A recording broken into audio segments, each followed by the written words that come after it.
from Omaha, Michael Klein, Las Vegas, Mirna Martinez, Fresno, Gaspar Rivera Salgado, Los Angeles, and Florencio Zaragoza from Tucson. My name is David Ayllón. I'm also from Los Angeles at the Center for the Study of Los Angeles, and I'll be moderating this discussion. You might also want to look for in your packets, there are handouts to accompany Michael Klein on Las Vegas, Mirna Martinez on Fresno, and Florencio Zaragoza on Tucson. So you might want to have those handy as well, those three handouts.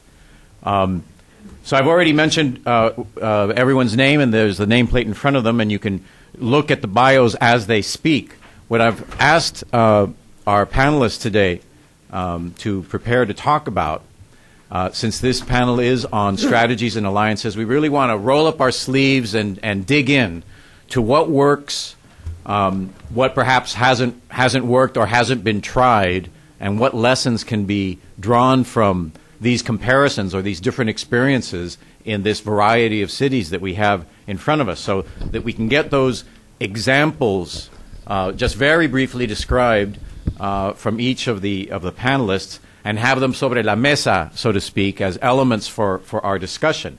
Key examples from each community of a strategy or strategic alliance that worked in a significant way, a strategy or alliance that didn't work or was simply missing, or if they can identify a strategic barrier that has not been overcome in the purpose or in the way of mobilizing Latino immigrants, promoting their civic engagement, or advancing the immigrant agenda. So I'd like you, again, to look at their bios as they speak so you can get more filled in on what they do. And I would start in the order that they appear in the bio section of the program with Lourdes Gobea, who is a professor at the University of Nebraska at Omaha. ¿Cuánto tiempo, David? Perdón. 3 to 5 minutes, preferably closer to 3. Para empezar. Good afternoon, everyone. Buenas tardes a todos. Probablemente voy a hablar en Spanglish de vez en cuando, ¿no?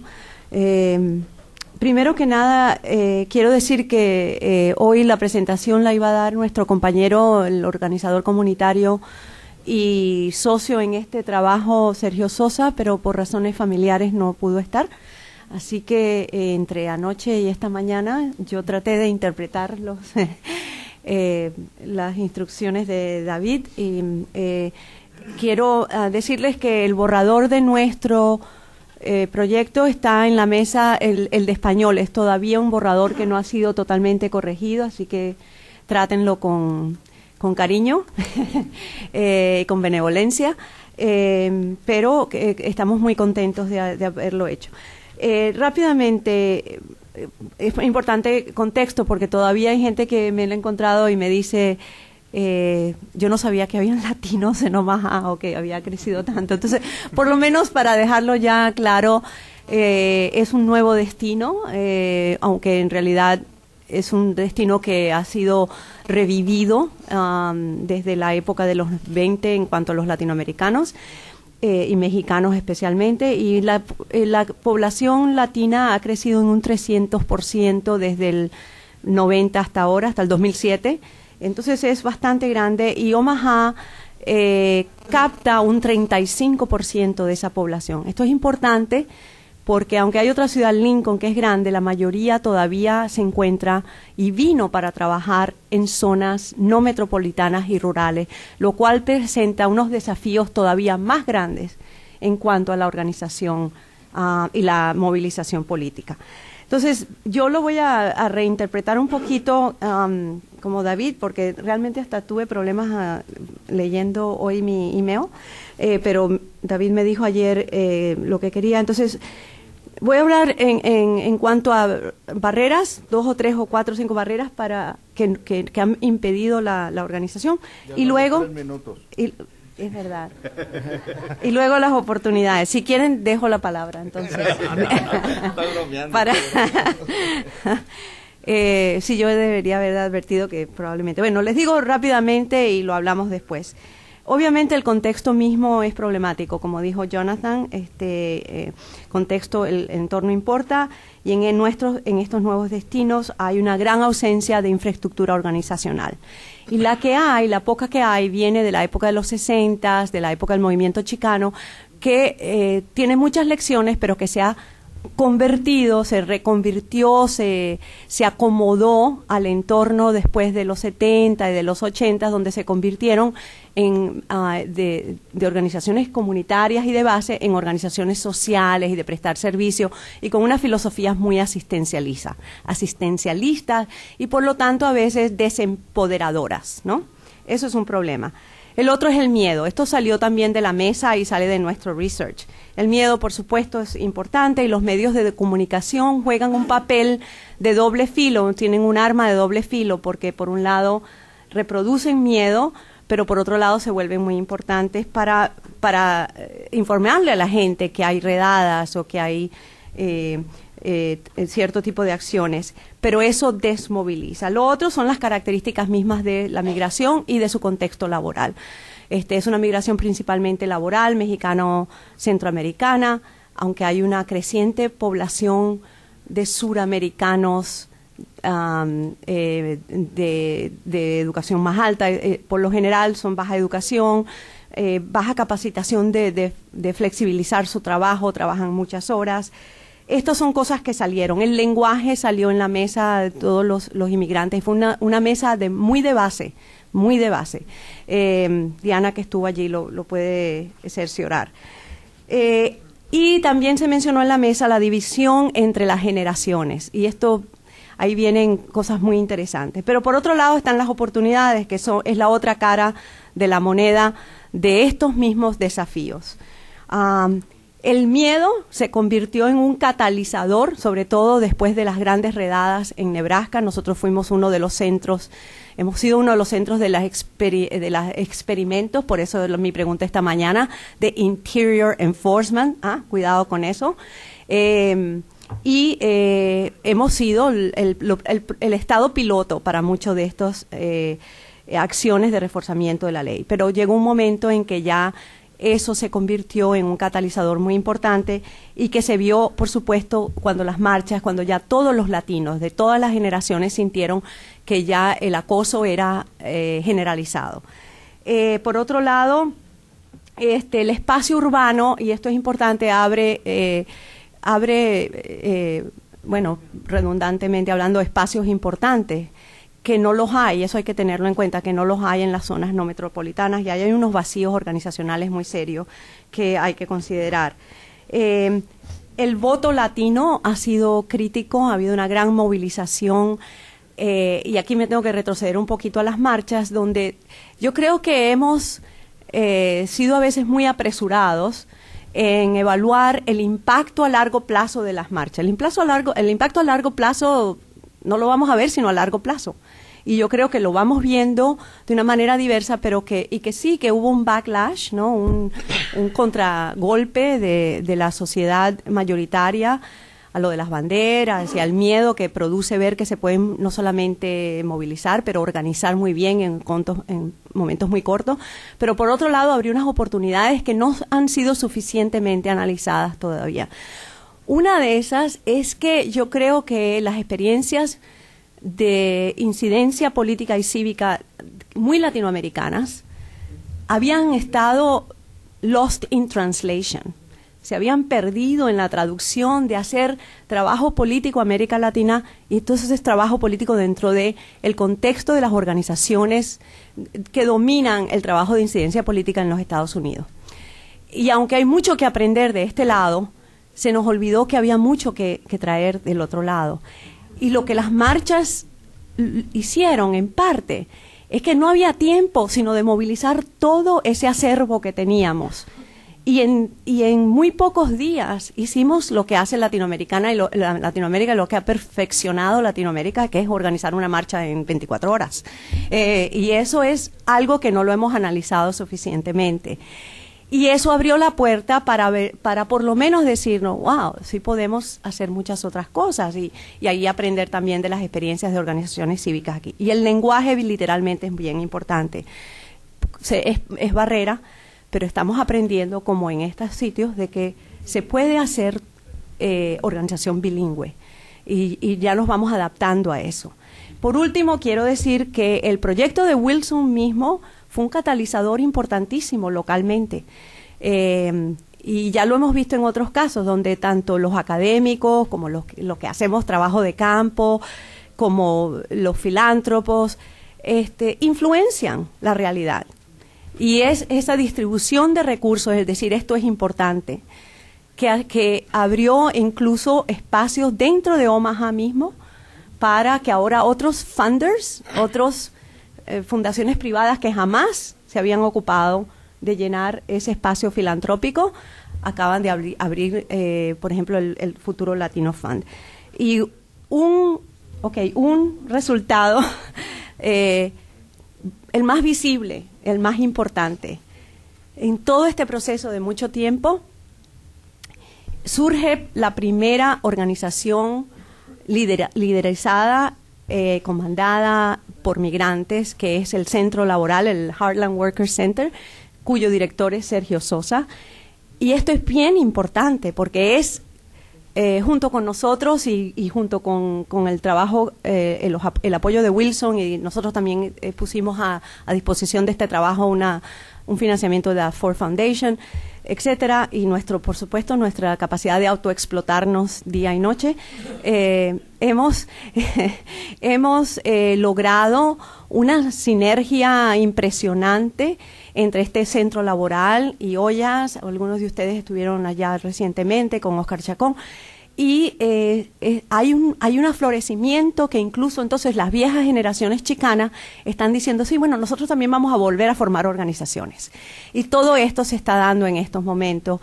Y ya no son con todo el respeto que tienen las Catholic Charities y el Lutheran Family Services y todas estas grandes conglomerados, o el Area Foundation, el Industrial Area Foundation, donde estaba Sergio antes, era necesario llenar ese vacío, que es del Migrant-Led Organizations. Y eso, por lo menos, ahora podemos anunciarlo con mucho gusto y mucho orgullo. Muchas gracias. Perdón, no son 3 minutos. Gracias, Lourdes. Y gracias por recordarnos que este evento es bilingüe y todos están libres a expresarse como quieran, ya que sea en inglés o en español. I'm going to remind everyone as well, we need to be very concise in order to have plenty of time for the discussion. So coming up next, please look at the bios, and in the case of Las Vegas and Michael Klein, there is also a handout, so you might want to have reference to that as well. Michael. Well, I was a member of MECHA during the 2006 May 1st marches, and I'm going to talk a little bit about the barriers that we face in creating the marches or organizing the marches. And I'm going to first start off with some of the key elements that we had. It was led by youth, by college students, which, I mean, just by the nature, we have this fire and we're rebellious as college students. We want to challenge the norm. We challenge our own parents, and I think that attitude helped us start organize these marches. As students, we made an alliance with the community. I remember we were going out there to businesses.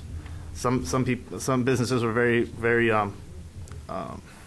they accepting of all the propaganda that we were trying to pass out to inform the community about the House bill that was about to be passed, about the May 1st marches, while others were very against it, and they got kind of mean with us, you know. But we went to talk radios. We had but it was basically a grassroots movement that we started, and that I think was the biggest thing.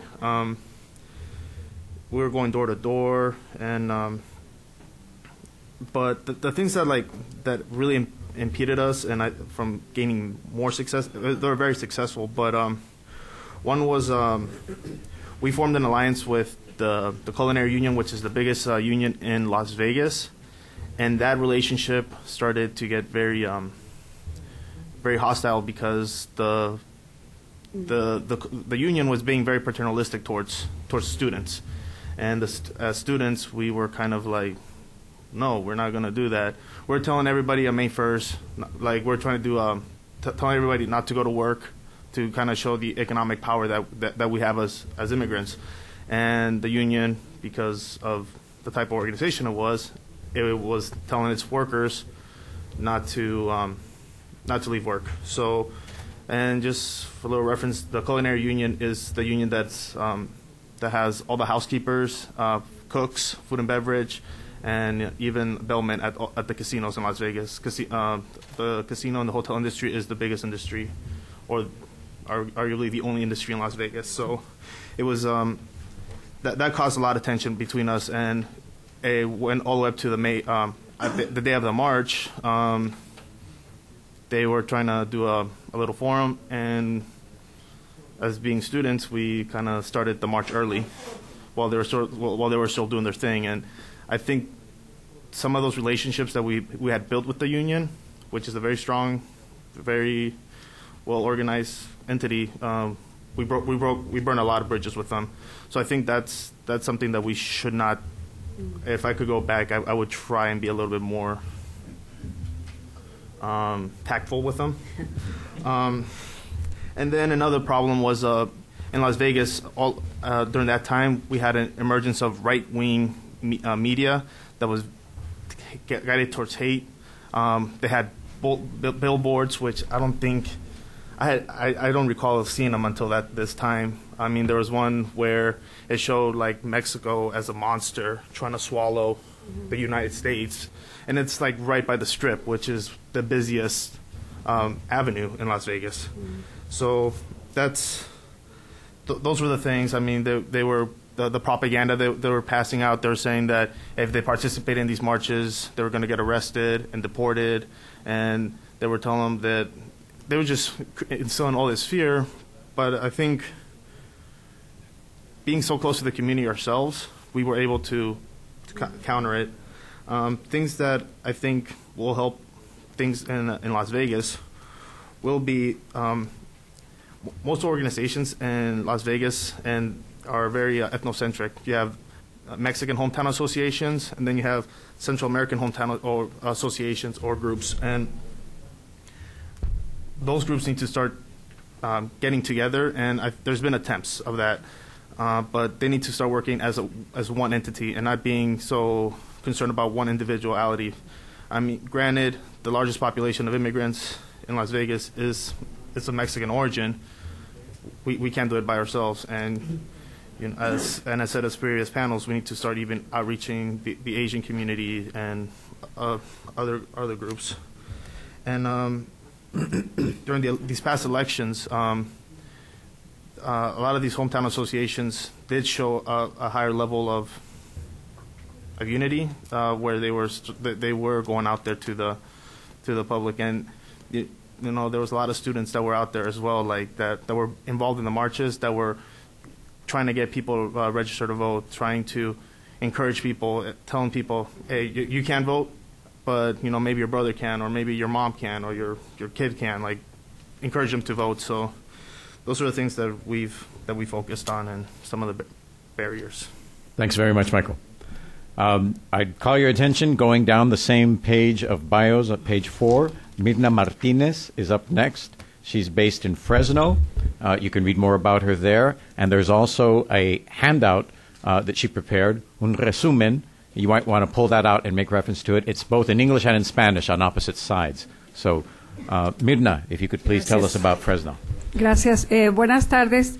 Bueno, voy a hacer referencia principalmente al ejemplo de la marcha del 2006 y el 2007, pero como punto de referencia quiero mencionar que en el reporte, en el estudio que hicimos, tratamos de localizar un punto de partida de los movimientos de los esfuerzos organizativos de los migrantes, y para esto organizamos un diálogo entre latinos de la vieja guardia, que le llamamos, que son principalmente latinos de primera generación, mexicoamericanos, que han sido muy activos en las luchas sociales que se han llevado a cabo en el Valle Central.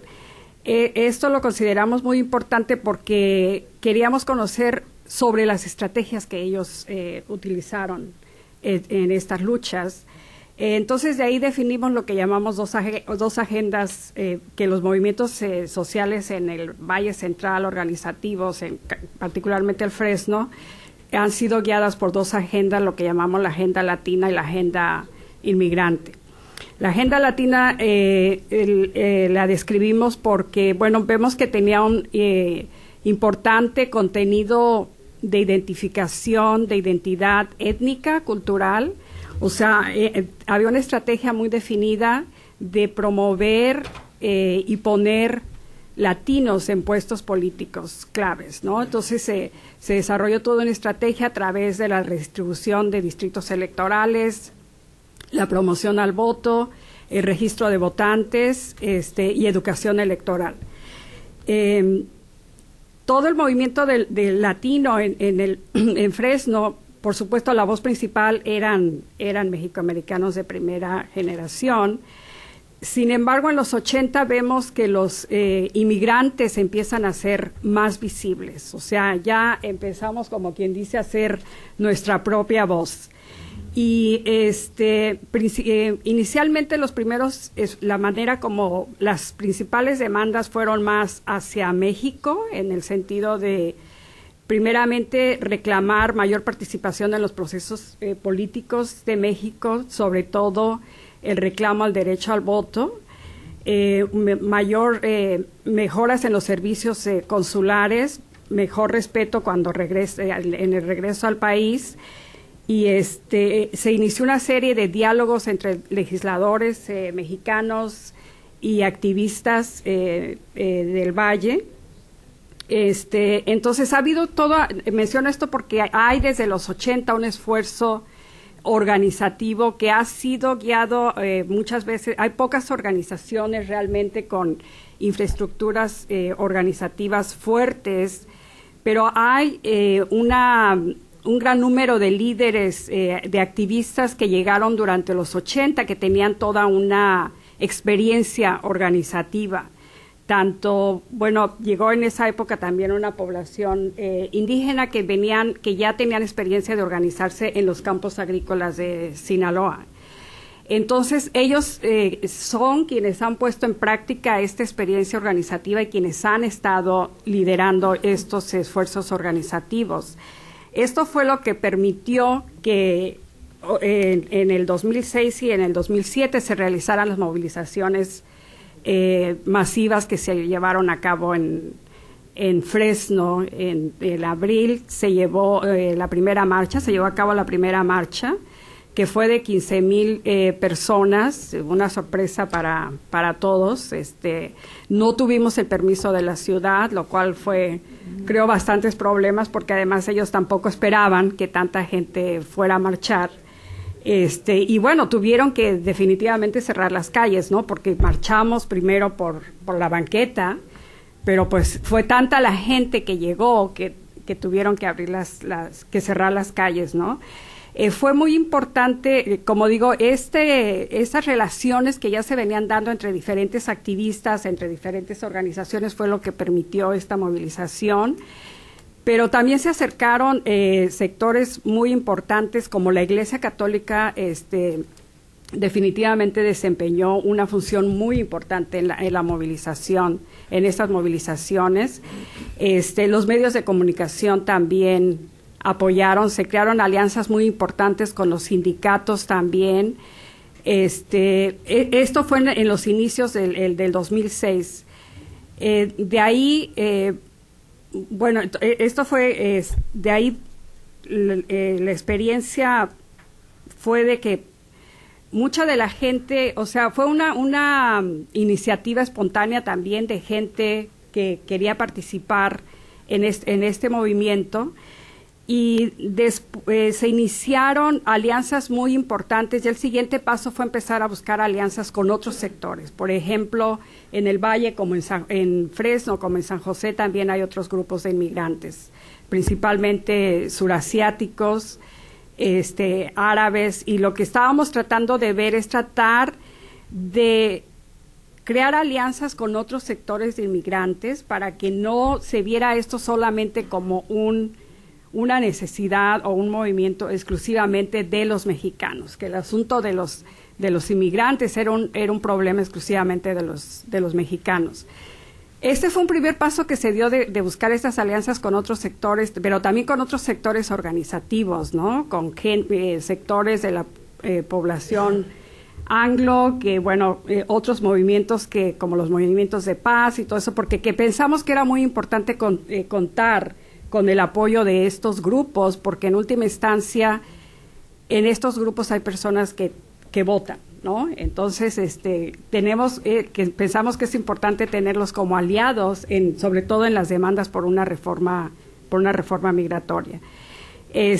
Bueno, yo creo que algunas de las limitaciones, hablando, después de toda esta euforia del 2007, donde realmente se llevó a cabo a través de un liderazgo más colectivo, creo que lo que empezó a causar un poco de limitaciones fue cuando quizá empezamos a variar un poco en nuestras posiciones con respecto a qué es una reforma migratoria integral y justa, ¿no? Quizá tenemos diferentes formas de interpretar esto, y creo que esto empezó a debilitar un poco estas alianzas, ¿no? Entonces,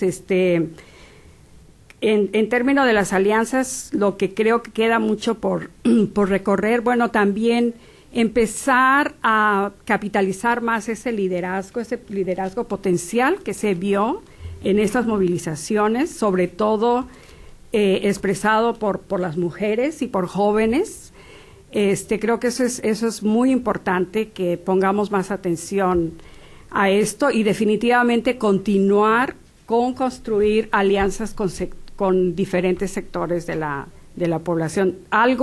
Trabajamos con los sindicatos muy poco, con la Unión de Campesinos, por ejemplo, ellos también fueron muy activos en estas movilizaciones, sin embargo, un poco se hizo de manera separada, ¿no? Entonces es algo que también estamos tratando de ver cómo unirnos nuevamente. Muchas gracias, Nina. Vamos a seguir adelante. You might want to turn to page 5, going next to Gaspar Rivera Salgado, who is reporting to us on the experience from Los Angeles. Doctor. Gracias, David. Uno de los retos que teníamos en Los Ángeles para preparar esta mesa redonda, este espacio, era que, como decía Jonathan al principio, los contextos en diferentes partes del país son diferentes. Y uno de los retos de Los Ángeles es la densidad de la sociedad civil. Realmente es increíble la enorme cantidad de organizaciones que existen trabajando con el tema de migración. Y eso, por supuesto, es una ventaja. Hay desde organizaciones de migrantes, profesionales, sindicatos, el sector religioso, etcétera, etcétera, etcétera. Entonces, el primer reto era cómo guiarnos para entender no solamente este tema de las movilizaciones, pero cómo estaban pensando los actores a largo plazo, cómo capitalizar lo que pudiera ser el capital político, ¿verdad?, que se desarrolló con las movilizaciones. Lo que nosotros queríamos saber era cómo los diferentes actores iban a desarrollar, a capitalizar ese capital político y qué estaban pensando más a largo plazo. Entonces, lo que guió la reunión en Los Ángeles fue ese eslogan muy prevalente, no solamente en Los Ángeles, pero me imagino que en muchas partes de los Estados Unidos, de que hoy marchamos, mañana votamos. Y esto nos permitió entonces invitar desde un principio entonces a representantes de diferentes sectores de la sociedad civil en Los Ángeles. Entonces, el primer enfoque y la primera lección era que esto tenía que ser un espacio multisectorial, donde estuvieran representados diferentes actores y que por lo regular nos dimos cuenta de que debido a la gran densidad y actividad de estos actores, pues hay muy poco espacio, muy pocas oportunidades para reunirse y realmente compartir estrategias. Sin embargo, lo que nos dimos cuenta desde el principio es que ya hay ciertos nodos Existen ciertos nodos, ciertas organizaciones, ciertos grupos que de alguna manera mantienen la memoria histórica. Por ejemplo, cuando estábamos tratando de entender cómo es que se dieron las marchas en Los Ángeles, no fue sorprendente ver que ya las marchas y sobre todo el recuperar el espacio del 1 de mayo, el Día del Trabajo, como un espacio para los trabajadores inmigrantes, pues ya tenía una historia bastante larga en Los Ángeles, ¿no?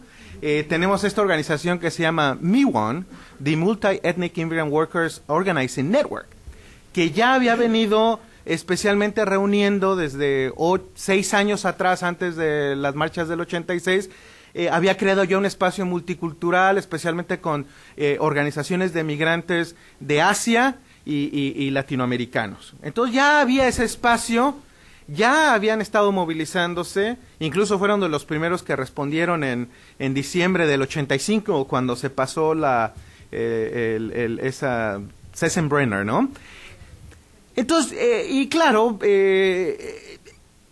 así como MIWON estaba, ya había otros nodos también de acción que ya estaban activos. Por ejemplo, los sindicatos, desde los 80s, habían desafiado la tendencia nacional de la baja densidad de trabajadores sindicalizados. A nivel nacional está alrededor del 12%. En Los Ángeles, esta densidad sindical está en el 17%. Es decir, en Los Ángeles los sindicatos tienen una presencia enorme.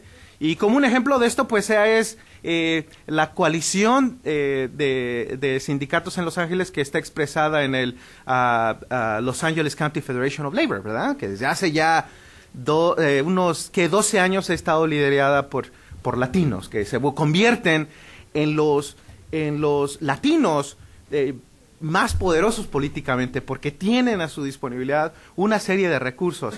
No solamente miembros, hay que acordarse, y esa es una lección que aprendimos, de que para hacer política, pues nada más es necesario los números, como lo vimos en las marchas, pero una infraestructura que realmente encaja con los procesos políticos a la manera americana, ¿verdad? Y esto es dinero para movilizar votantes, y es conocimiento, infraestructura, un banco de teléfonos, gente en la calle que va a sacar, que entiende, organizadores que entienden cómo leer la lista de votantes, cómo hacer el targeting, cómo hacer todo esto. Bueno, esto ya no es algo nuevo para los sindicatos. Incluso los sindicatos tienen sus PACs, ¿verdad? Political Action Committees, que pueden invertir en campañas políticas, que invierten agresivamente en las campañas políticas. Y bueno, eso les da una ventaja comparativa increíble. Ya para cuando entonces los sindicatos cambian, ¿verdad?, su estrategia, especialmente en Los Ángeles, y es claro, va marchando a diferentes niveles en diferentes partes de Estados Unidos, pero ha habido un cambio ya estratégico de parte de los sindicatos de poner más atención en el tema de migrantes. Bueno, y a lo mejor eso es bueno y malo, ¿verdad?, porque viene con todo el peso. Entonces, bueno, ahora resulta que Eliseo Medina, de ISIU, se convierte en una de las personas más visibles en el debate de migración. Bueno, con todas las consecuencias que eso tiene, pero si bien es cierto, es que una de las lecciones aprendidas es que los sindicatos ya han estado haciendo eso desde hace mucho tiempo, movilizando sus miembros, teniendo una estrategia bien específica, especialmente en Los Ángeles. Ellos dicen, no queremos representantes de trabajadores, queremos warriors para los trabajadores, ¿no? Eso es gente que va a ser muy agresiva en defender los derechos de los trabajadores.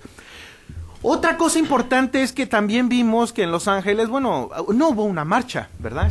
No sé cómo lo leyeron ustedes en la prensa, pero hubo muchas marchas. Y algo que siempre, desde fuera, especialmente los periodistas, siempre decían, bueno, queremos escribir una historia sobre las marchas, ¿no? El LA Times, el New York Times.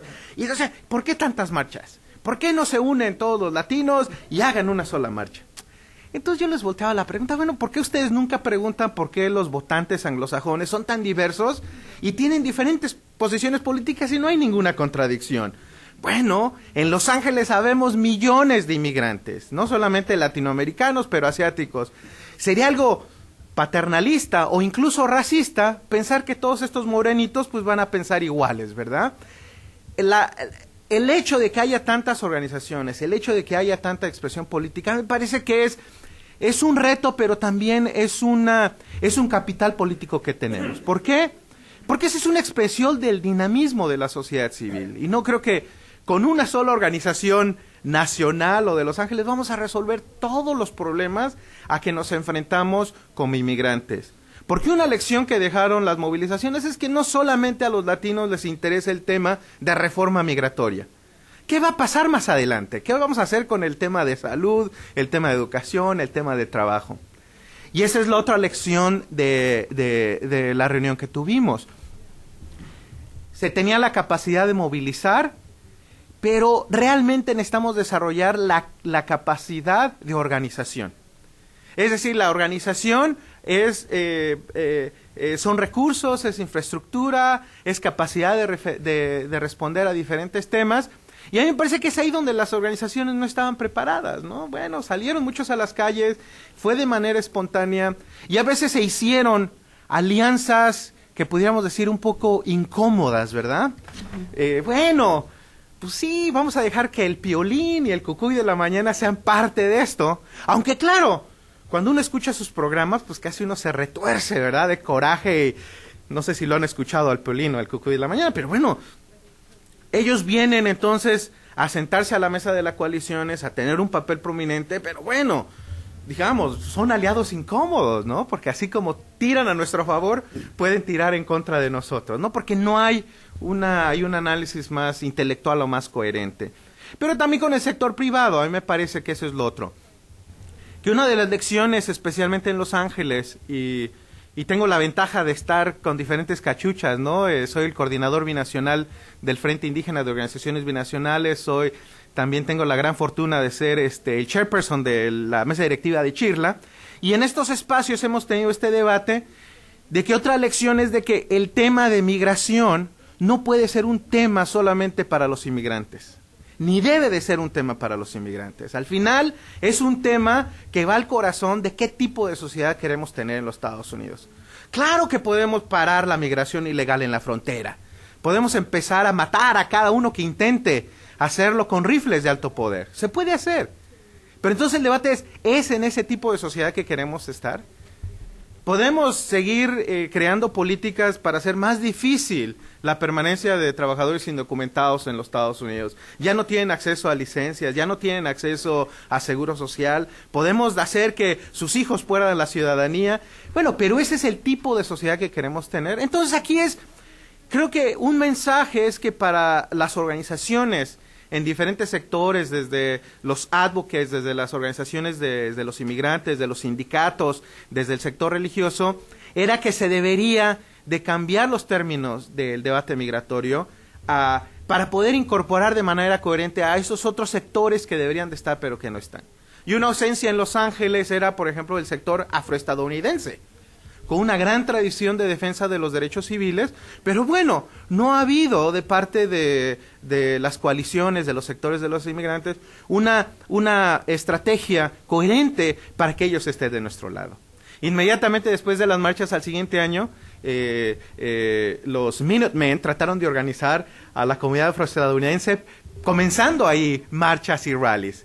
Claro, la comunidad afroestadounidense sabe muy bien y entiende muy bien la exclusión y la marginalización. Pero a mí me parece que ahí es un ejemplo de cómo debemos de expandir cómo contextualizamos el debate de la migración, de que este debate sobre migración no es solamente de los inmigrantes y para los inmigrantes, pero es de toda la sociedad. Pero yo creo que ahí queda un reto. Y otra de las lecciones que aprendimos en Los Ángeles era cómo las organizaciones, especialmente como Chirla, como organizaciones de base de los inmigrantes, crean la capacidad para realmente capturar la membresía. No hay ningún solo Political Action Committee que sea liderado por inmigrantes o por estos advocates, ¿no? O sea, entonces, si no tenemos ni un solo PAC, ¿cómo aspiramos realmente a tener un impacto en la política? Después de las marchas se crea una coalición estatal, Mobilizing the Immigrant Vote, en California, que me parece es un experimento excelente de educación, de organización permanente, para no solamente decir necesitamos hacer nuevos ciudadanos, pero también queremos que participen de manera educada en el proceso político. Y esto viene en colación porque pues ya nuestros amigos conservadores republicanos entienden muy bien que el voto latino es bastante diverso y por ejemplo el año pasado o este año en la proposición sobre el matrimonio gay invirtieron de manera increíble en los canales de televisión y de radio de habla hispana en California. Y adivinen qué pasó. Realmente los latinos votaron contra esa iniciativa, ¿no? Entonces, a mí me parece que ahí es realmente algo positivo que el voto latino sea tan diverso, que tengamos todas las corrientes políticas dentro de esta comunidad, pero sin embargo yo creo que hay que hacer mucho trabajo para realmente no solamente capturar, organizarlo, pero educar a esos votantes. Entonces, todavía la premisa de que hoy marchamos, mañana votamos, está todavía por hacerse. Es un proceso y creo que en Los Ángeles se han dado pasos adelante, pero quedan muchos retos también enfrente. Gracias. Gracias, Gaspar. Doctor Gaspar, me doy cuenta que a los profesores no se les puede pedir 3 a 5 minutos de comentarios, pero muchas gracias. Gaspar, gracias. Ahora vamos a pasar, si pueden ver la biografía, mini biografía en la página 6 de don Florencio Zaragoza, que nos va a hablar de la experiencia de Tucson. También hay un handout, un resumen que va en mucho más detalle sobre su organización, pero sí quisiéramos que usted también ponga sobre la mesa, muy al punto, los elementos positivos y negativos que ha observado principales en esa comunidad. Muchas gracias, David. Es muy alentador haber estado en esta reunión donde ha habido cantidad de ejemplos del ejercicio de los derechos de los migrantes y los avances que están habiendo en los diferentes estados de la Unión Americana, no solo migrantes mexicanos, sino de otras nacionalidades también. Es muy frustrante entender que en Arizona estamos más que ya en la etapa del ejercicio de derechos, en gran parte en la etapa de la defensa de los derechos. En ocasiones, derechos tan básicos como la vida misma y la seguridad de los migrantes. No es exageración. En Arizona tenemos un flujo permanente de migrantes. Ustedes saben que los migrantes mexicanos y centroamericanos cruzan el desierto de Arizona todos los días, a todas horas, y casi el 50% del flujo de toda la frontera será por el desierto de Arizona. En consecuencia, tenemos también casi la mitad de los 5,000 muertos en la frontera México-Estados Unidos en los últimos 13, 14 años, los tenemos en Arizona. La muerte de los migrantes es una realidad diaria con la que vivimos.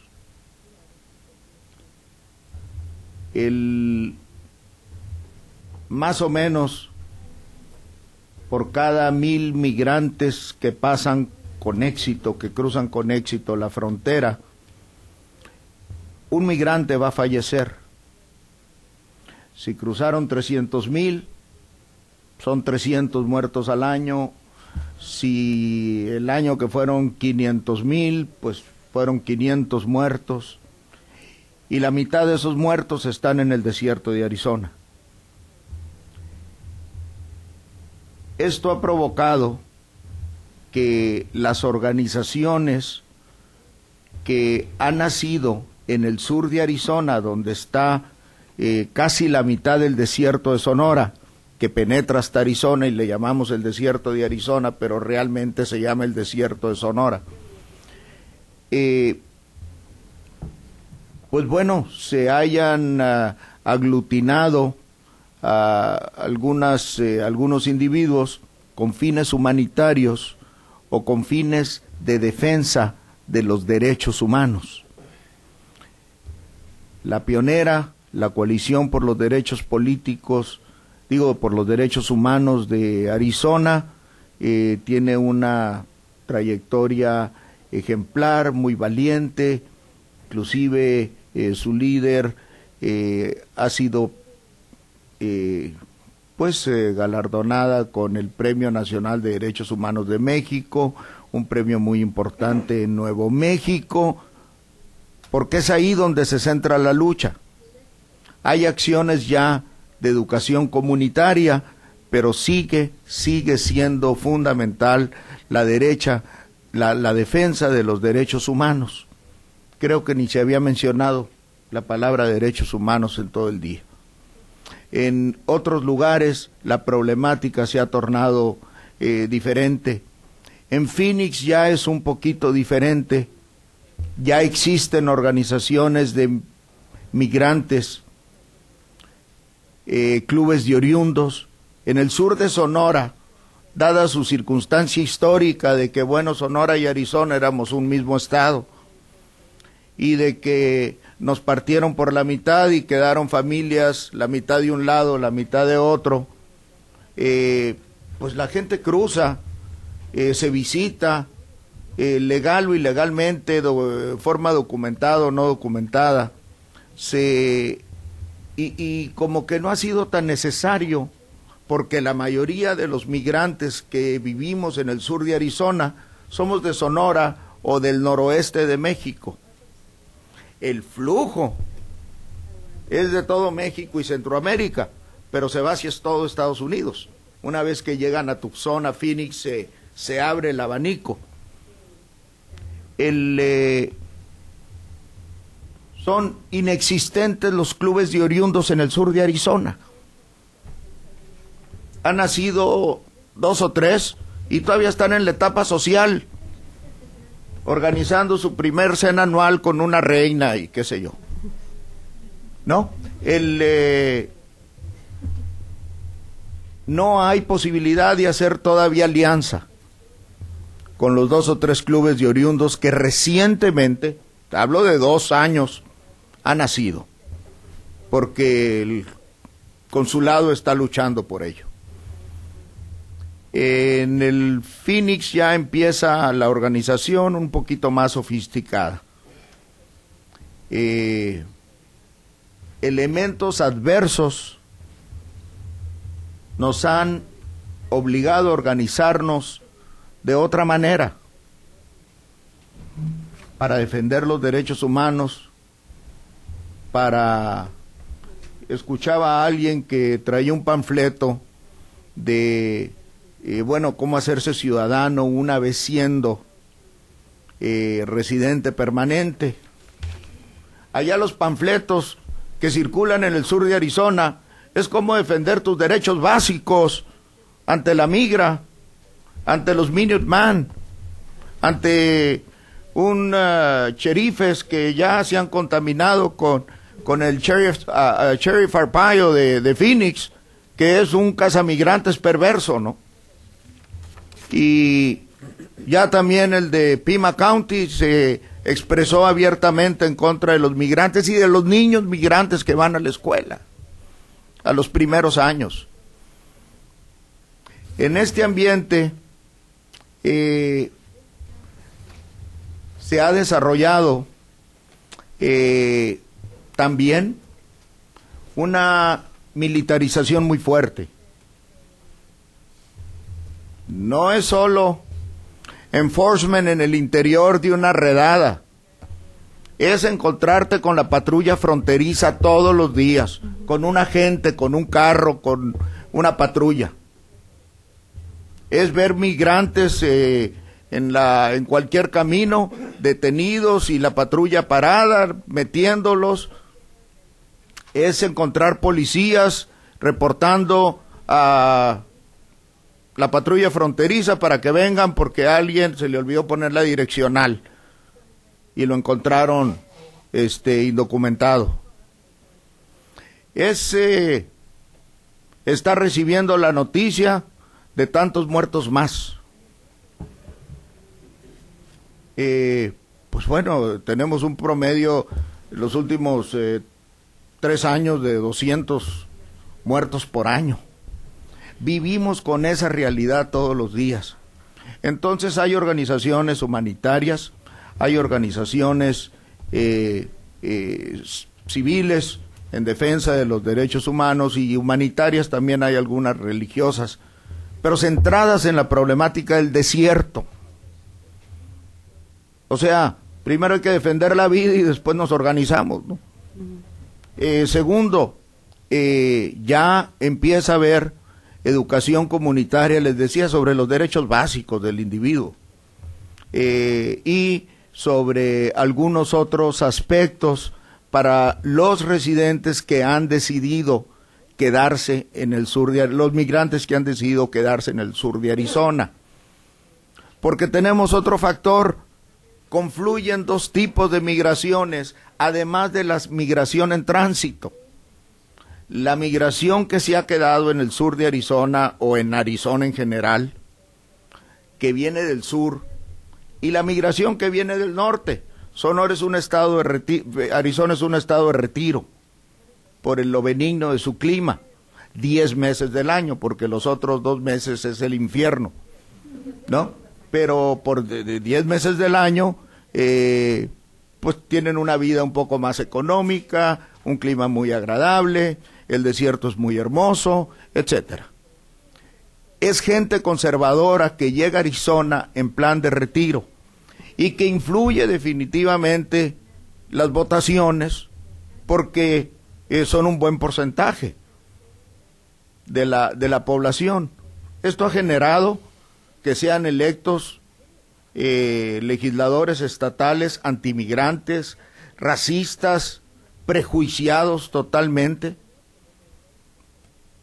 y que bueno, la exgobernadora Napolitano, ahora tan prominente, haya marchado a favor de los migrantes en contra de la propuesta 200, cuando pierde la propuesta 200 que afectaba algunos derechos de los migrantes, a la salud y algunas cosas, en casos de urgencia.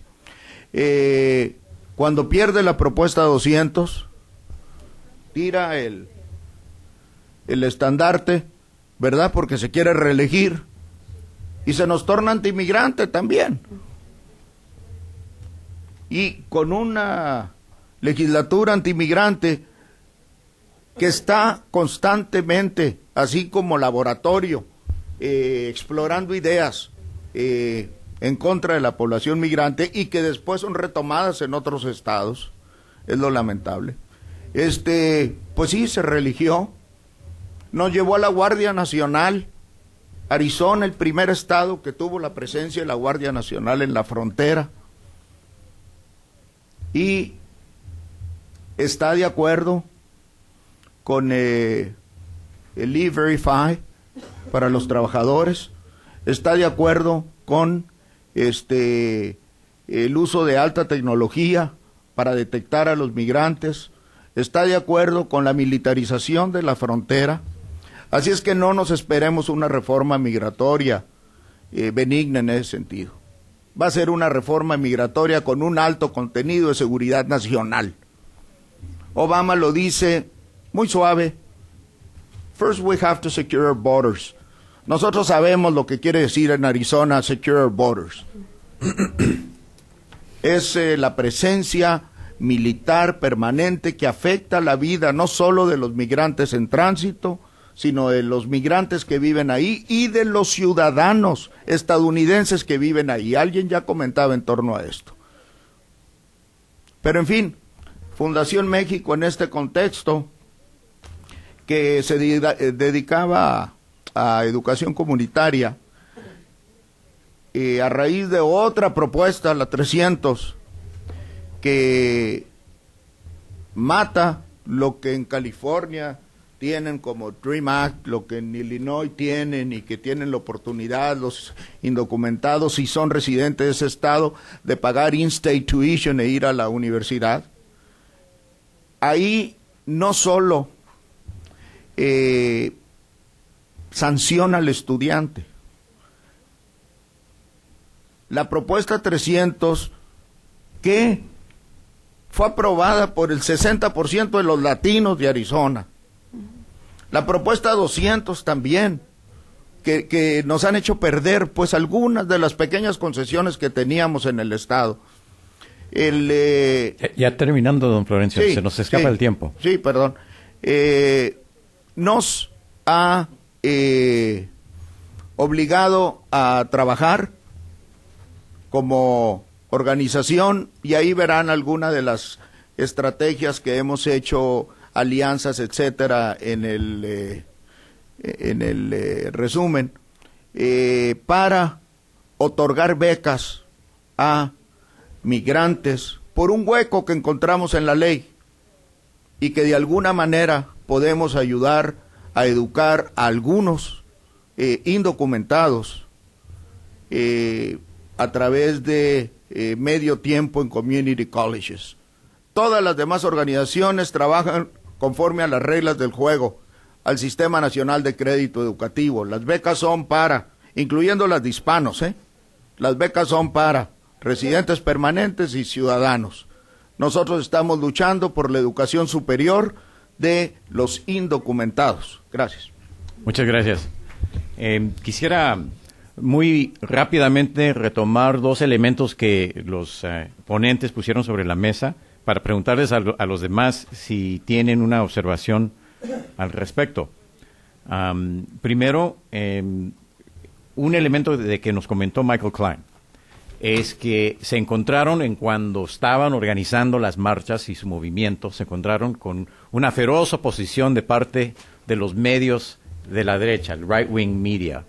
Y yo me preguntaba, cuando él estaba comentando esto, si no lo habían anticipado y si es algo que no realmente podían lidiar con eso que se había despertado en parte por las mismas marchas.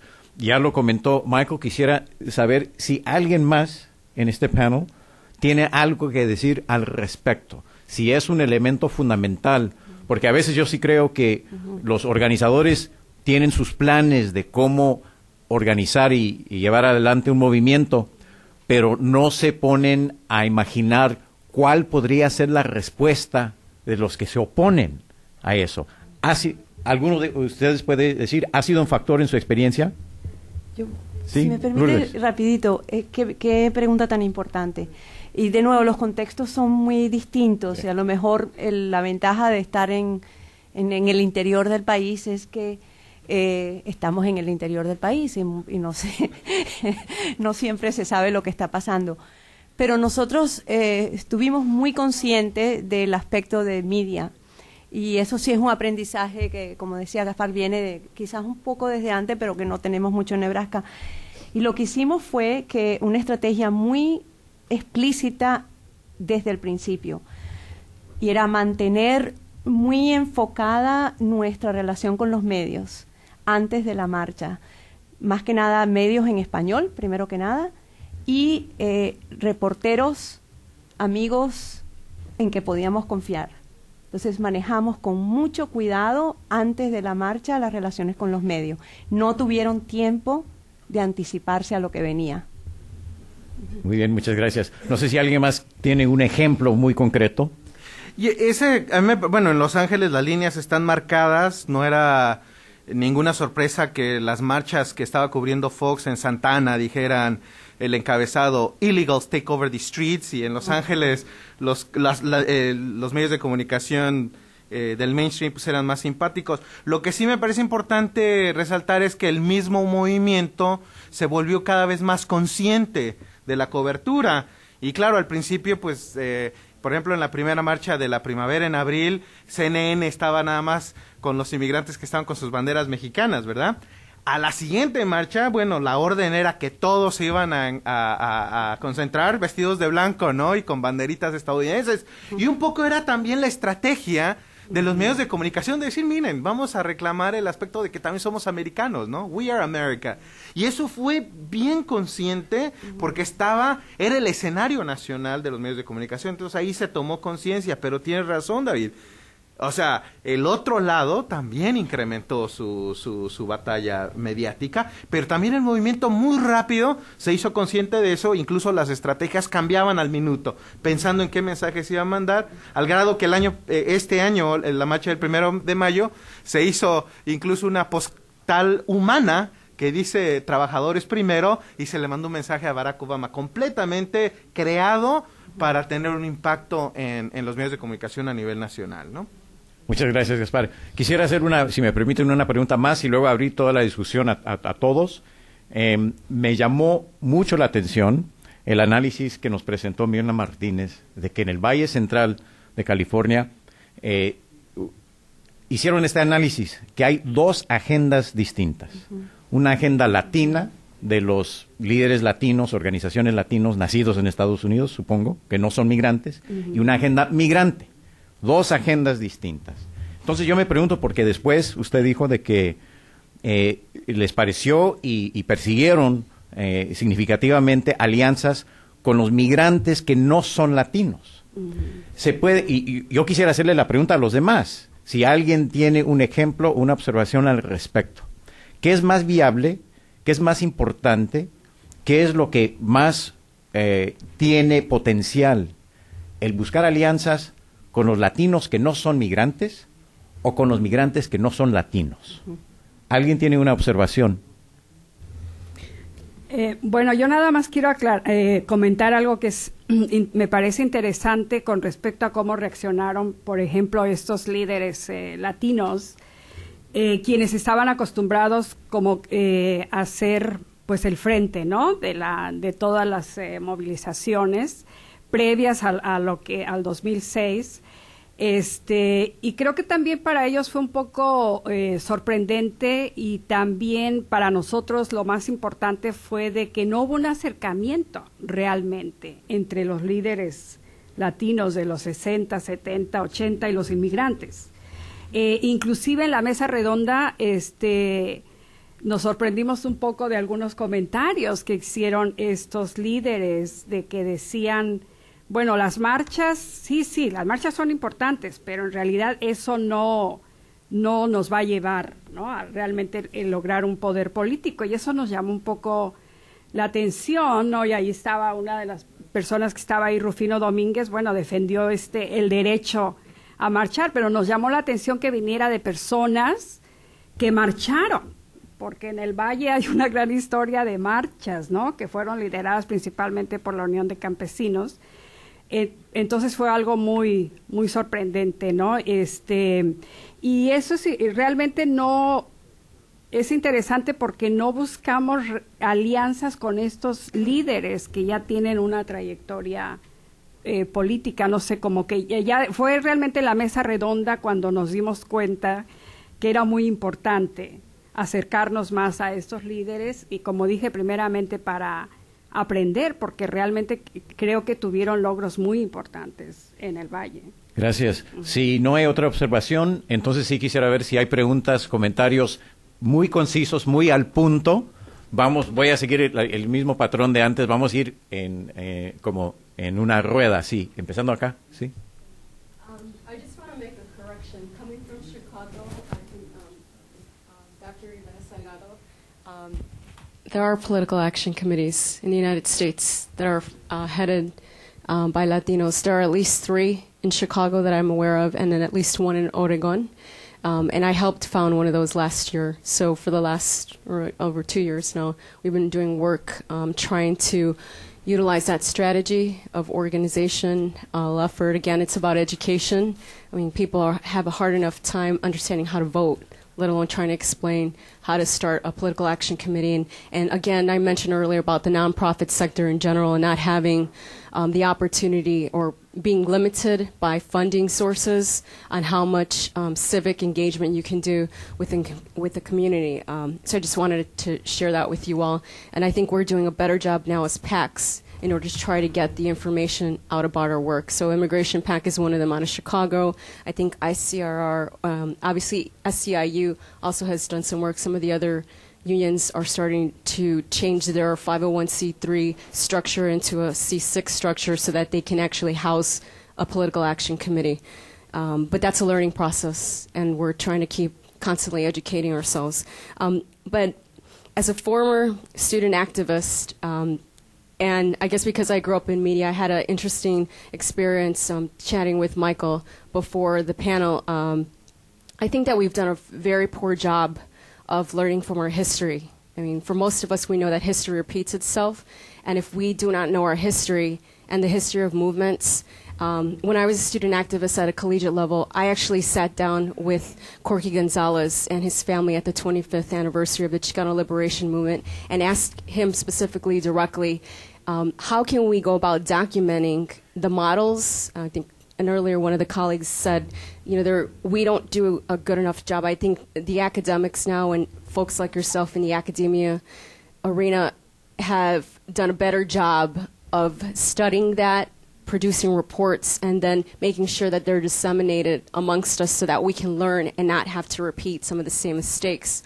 But as human development studies show, that as generationally, as you get older as a human, you start finding more responsibility of, instead of going on where you might have a rebellious state, how to go about, again, getting information out through the internet. And people, as they get older, they typically become compromised in their individual situations. So they would obviously want to be concerned more on the individual instead of the collective level.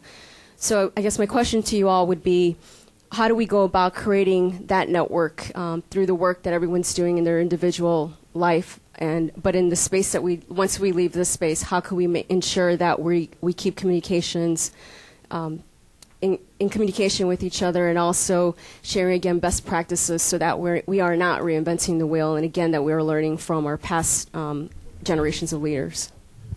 We're down to about 20 minutes to wrap this up. So I think, did you have your hand up as well? If you can pass the mic over there.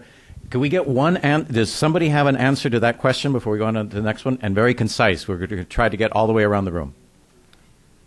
Well, I don't know if an answer, but I quiero comentar. Precisamente nosotros en Fresno por eso consideramos muy importante, como dije anteriormente, conocer esa historia, ¿no? Porque a veces parece que constantemente estamos escuchando de que los latinos no participan, y da la impresión de que no ha habido logros realmente, logros políticos, pero cosas importantes que vimos en este diálogo intergeneracional que se organizó es que en Fresno concretamente hubo logros muy importantes, por ejemplo, como poner latinos en las mesas de supervisores, en los consejos de la ciudad. Actualmente ya parece algo normal, pero no fue así. Eso fue parte de una lucha, de una estrategia política que se hizo.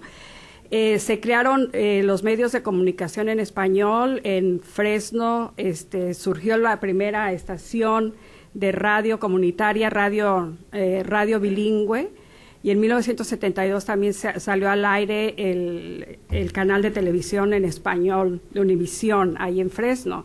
Entonces ha habido logros muy, muy importantes, y simplemente nada más responder un poco a lo que decías, ¿no? Sí es necesario que conozcamos esa historia y que aprendamos de esas estrategias. Your question, please.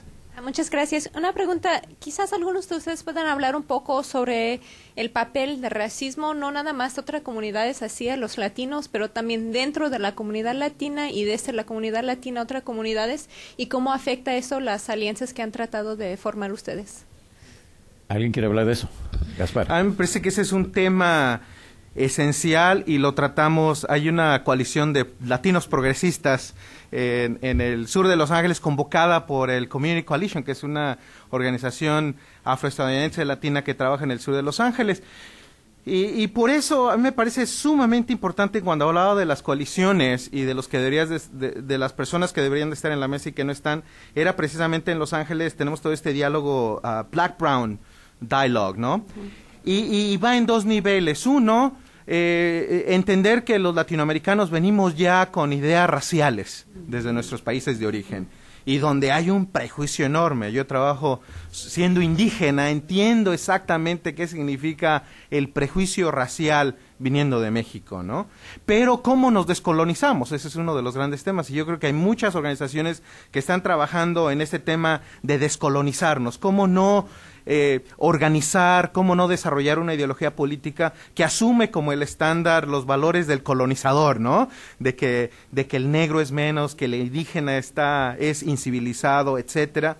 Y cómo trayendo estos valores raciales a los Estados Unidos, pues eso colorea todo lo que hacemos también. Por otro lado, por supuesto, ya entrando a los Estados Unidos, convirtiéndonos en una minoría racializada, debemos de entender cómo nos ve el otro aquí en los Estados Unidos y debemos de aprender de la lucha de los derechos civiles, de la estrategia afroestadounidense para poder entonces dar eso. Y bueno, ya hay mucha, a mí me parece, mucha historia dentro del movimiento chicano también de hacer eso, ¿no? De desarrollar una estrategia basada en la historia racial de los Estados Unidos. Pero me parece que, hablando nada más de los retos al interior del movimiento, es descolonizarse, ¿no? Entender que sí tenemos una ideología racial, los latinoamericanos, y realmente reanalizarla, ¿no?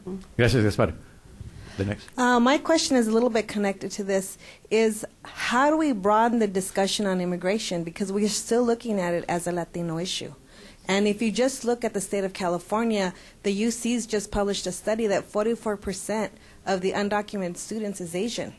So there's a whole dialogue that's not happening internally, externally, and even nationwide, that this is not a Latino issue. This is any person that comes from any country abroad, people are going to stay.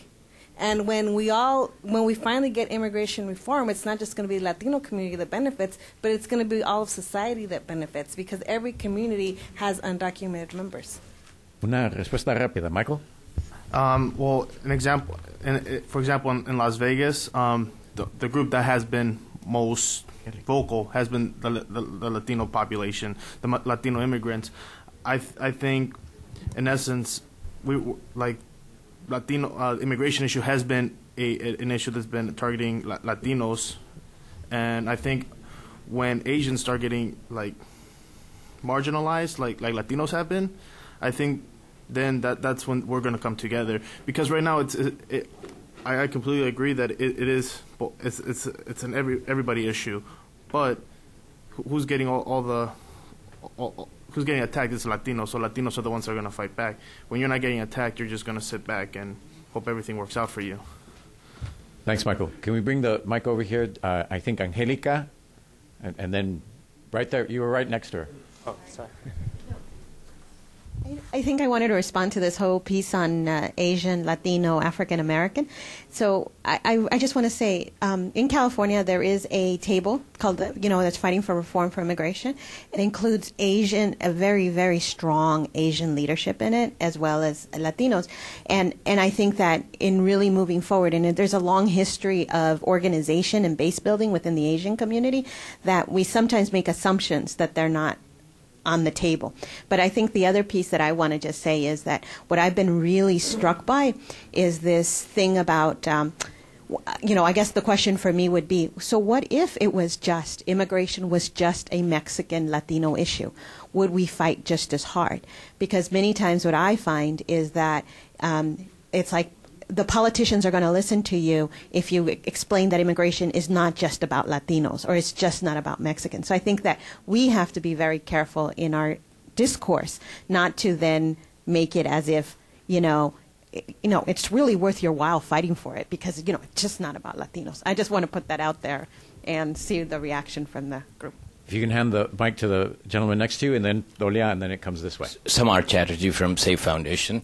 Having listened to a full spectrum of appeal, for all the way to a very, very emotional appeal to objective appeal, my impression is that it is not going to work by one-day protest or two-day protest and march. It is not going to work. If we really are serious in those who are being affected by lack of reform, if they have to do it, we have to either be willing to take example either from the Gandhian movement or Martin Luther King's approach, which means you got to organize to a point and continue the march process in such a way that you want to destabilize the United States government because they are the devils who are not doing the right thing. Now, Gandhi tried to destabilize the British government by his continuous passive movement and striking at the economy. And so did Martin Luther King as he continued to organize and so on. So either you've got to go by that approach, or you have to work without marching. You've got to work by donations to all these right-wing and left-wing politicians and beg them to come and give you something. So we've got to decide which way we want to go, because just pure march for a day or two is not going to cut it. We've got to either tell them we are going to be organized and we are going to destabilize the United States government, which is like the Iranians doing now. They're saying we want to destabilize and then you'd get some action. And the same would happen if we do that. Thank you, sir. We're down to just a few minutes. If we can get, I'm sorry, at that end of the table, then Dolia and then Andrew. Last quick questions or brief observation. Yes. The Sensenbrenner bill really did a whole lot to disturb the alliances or alliance building. And I was wondering if any one of you had, and it was split along in the enforcement issue. I was wondering if any of the organizations you work with had to do any patching up of that disruption of alliance building process, and if so, how? Anybody have a good answer to that, or should we hear the three questions to end with? Why don't we pass it down to Dolia? Keep that one in mind, the aftermath of the Sensenbrenner bill. Dolia? Sí, mi pregunta va dirigida, bueno, a todos los panelistas, pero concretamente a don Florencio. Usted dijo que no esperáramos una reforma migratoria benigna, que la reforma migratoria de darse estaría muy enfocada a los temas de seguridad, de endurecimiento de la frontera. Entonces, mi pregunta es, y si los demás panelistas... Conjuntamente con las otras cosas. Sí, conjuntamente, pero usted dijo que tendría un buen ingrediente de seguridad. En ese sentido, mi pregunta es, ¿sería entonces contraproducente tener una reforma migratoria que sentara como precondición endurecer todavía más las medidas de la frontera? Y si los otros... en otras palabras, sería peor el remedio que la enfermedad, sobre todo en una situación de recesión económica en este país, donde no se ha hablado de ese elemento y de que sí puede influir el mismo debate sobre la reforma migratoria. La segunda pregunta, que es muy rápida, es, a partir del 9/11, que se endurecieron aún más las medidas de seguridad en la frontera, ¿usted observó que cayó la inmigración, los indocumentados que pasan por el desierto de Sonora, por esas medidas, porque se reforzó más la guardia fronteriza o porque disminuyó aquí la demanda de mano de obra, sobre todo en la industria de la construcción y servicios? Señor. En relación a la primera pregunta, de hecho en Arizona hay gente que considera que es mejor no tener una reforma migratoria en estas condiciones, no porque no quieran beneficiar a los migrantes, sino porque saben lo que es vivir con una frontera endurecida, militarizada, etcétera. Por otra parte, hay gente que dice, bueno, si es el precio que tenemos que pagar para poder legalizar a 12 millones, pues pagaremos el precio. Hay que entender que sucedió el 9/11 y que etcétera. Pero aquí viene la pregunta que Ana hacía antes. ¿Por qué mezclar el aspecto migratorio con el aspecto criminal? Y esto está en el aire, es una, creo yo, que pregunta que el gobierno mismo no nos la ha respondido y está mezclando las cosas. Está mezclando seguridad nacional con migración. Y el migrante viene a trabajar. No viene ni a traficar armas, ni a traficar drogas, ni es terrorista, pues. No ha habido un solo terrorista cruzando el desierto de Arizona. Tienen más cabeza que para eso, van a arriesgar su vida, ¿no?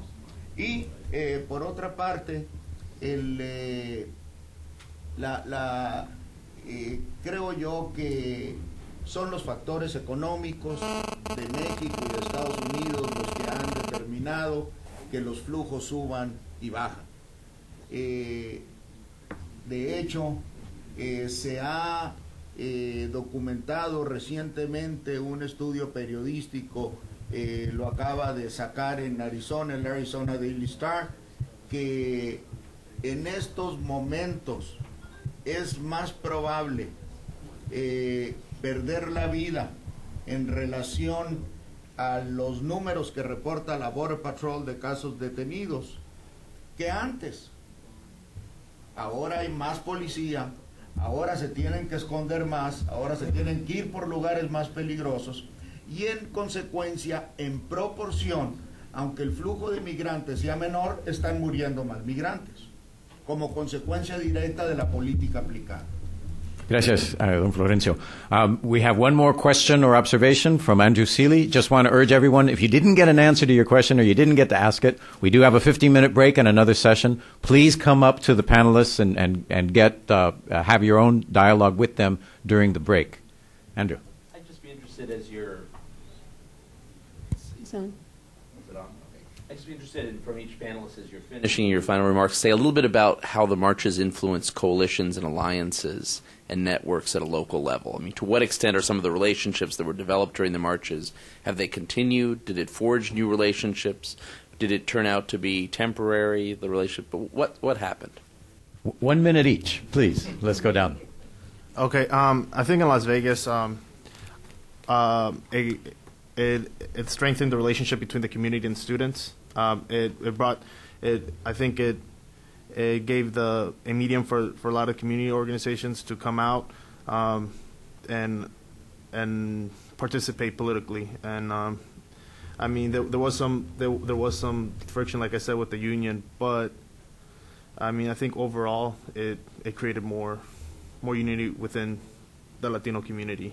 Terrific. We're on a roll. Mirna. Sí, en Fresno yo pienso que, bueno, desafortunadamente creo que fueron alianzas coyunturales, como se ha venido dando, pero abrieron nuevas oportunidades. Entonces ahora que tiene que ver con alguien que mencionaba cómo reconstruir esas alianzas. Y creo que ese es el trabajo que tenemos que hacer. Gracias, Mirna. Lourdes. Omaha, muy parecido a lo de Fresno. No, yo creo que por sí solas no logran ser suficiente catalizador, pero se abren nuevas oportunidades, se aprendieron algunas cosas y han venido nuevos catalizadores que han permitido recordarnos lo que aprendimos en las marchas, pero ha podido quedarse allí sin que hiciesen nada. Muy bien. Florencio. En Tucson el cóctel es un poquito diferente, como ya podrán deducir, son los motivos migrantes tradicionales, nacionales, los que nos unen, pero el ingrediente fronterizo está presente en todas las manifestaciones. Muy bien. Última palabra, Gaspar. A mí me parece que en Los Ángeles sucedió todo de un poco, pero yo creo que lo que se aprendió es que sí se puede organizar coyunturalmente una resistencia a algo que no nos gusta, pero es más difícil ponerse de acuerdo en algo que nos gusta. Y yo creo que hay como diferentes estrategias para llegar a un mismo camino y hay genuinas diferencias de análisis en cómo llegar ahí. Y yo creo que entonces viene con todo, ¿no? Se formaron nuevas alianzas, se rompieron nuevas alianzas que se habían creado, pero surgieron otros grupos, ¿no? Y el ejemplo es la alianza con los sindicatos y se consolidaron viejos nodos ya de resistencia, ¿no? Entonces, de todo un poco. Muy bien, muchas gracias a todos ustedes, los panelistas, y a todos ustedes, los participantes, por su cooperación. Tomamos un break y luego la última sesión antes de las últimas observaciones. Gracias.